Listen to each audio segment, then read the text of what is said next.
Hey guys, today we're going to be making a creamy beef, mushroom, and broccoli soup that is absolutely to die for. I think you're going to enjoy it. This recipe was created to be divided across 5 containers. These containers are for my work week, so I can have a lunch at work and be satiated. I haven't started intermittent fasting, so I don't have an issue with timing.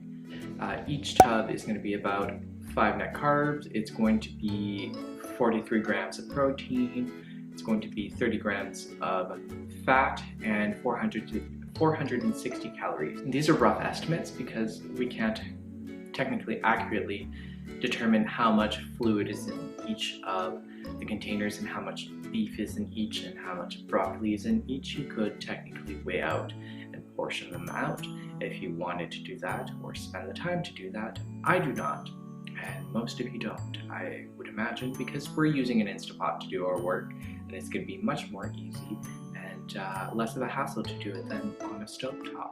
So let's get cooking with the Instapot.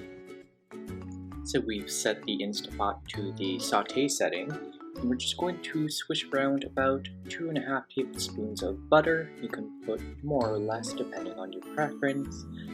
I prefer 2.5 tablespoons, it gives the great flavor. Now we're going to add about 3 sprigs of thyme.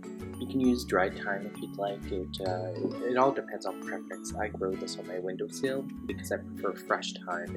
It's very much more aromatic.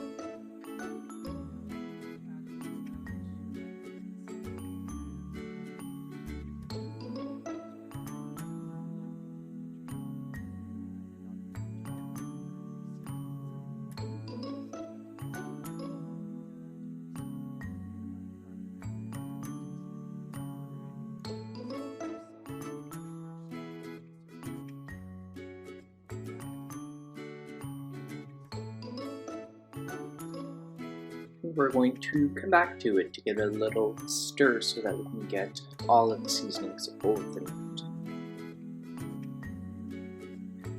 For me, it took a good 5 to 10 minutes to get all of the meat browned to the consistency I like it.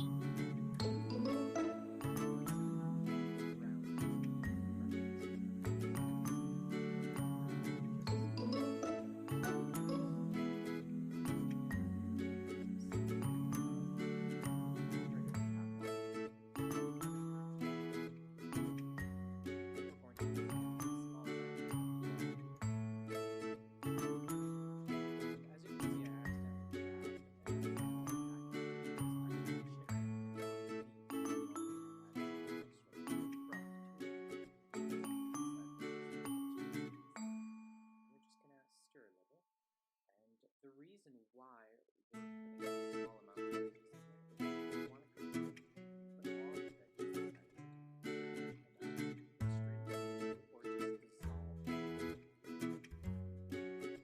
in. Now we're going to put our lid on, put it into the sealing position, and set it to the meat stew setting for 20 minutes, which it should already be there by default.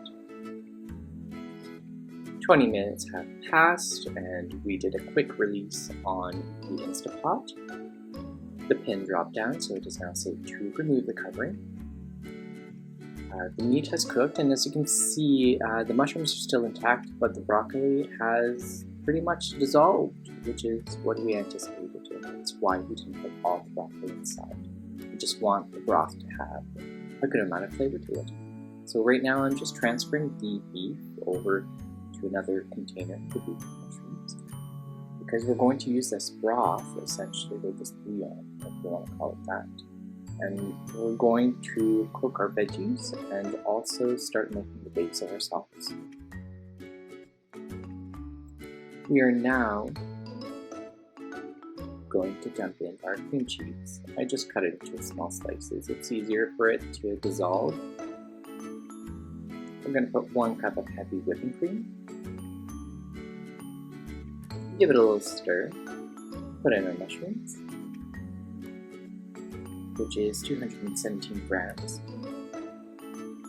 And the remaining of our broccoli, which is actually 211 grams in total. I'm going to give it a small stir to help the cream cheese start to melt. And now we're going to place the cover back on.